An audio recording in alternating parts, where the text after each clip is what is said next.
ఇది నారా లోకేష్ గారు విడుదల చేశారు. ఒకసారి ఫోటో చూడండి. ఇది చంద్రబాబు గారు 2014లో రాష్ట్రం విడిపోయిన తర్వాత ఆయన సీఎం అయిన తర్వాత ఇది మనకు వచ్చినటువంటి ఇక్కడ ఫోటో చూడండి ఒకసారి. మొత్తం అంటే ఒక స్టోర్ రూమ్ కంటే దారుణమైనటువంటి బిల్డింగ్స్ ఇచ్చారు అప్పట్లో. ఎక్కడుండి పాలించాలో తెలియనటువంటి పరిస్థితి. ఇక్కడ చూడండి ఒకసారి, ఇక్కడ చూడండి ఒకసారి. ఇది ఒక్కటే కాదు, ఇదిగో ఇక్కడ చూడండి ఒకసారి. ఆ ఎలాంటి బిల్డింగ్స్ ఇచ్చారో మీకు కొంచెం జూమ్ చేసి చూపిస్తా. ఇదే చంద్రబాబు గారు సీఎం అయిన తర్వాత తొలిసారిగా భవనాలు పరిశీలిస్తే ఉన్నటువంటి పరిస్థితి. పేరుని అని సిగ్గు తెచ్చుకో.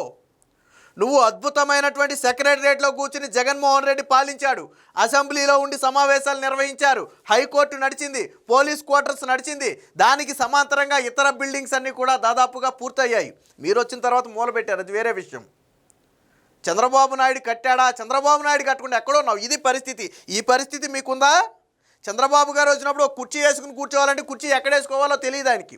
హుదూద్ తుఫాన్ వచ్చినప్పుడు బస్సులో ఉండి హుదూద్ తుఫాన్ మొత్తాన్ని కంట్రోల్ చేసినటువంటి చరిత్ర అయింది. మీరు ఈరోజు చంద్రబాబు గారి గురించి మాట్లాడుతున్నారు.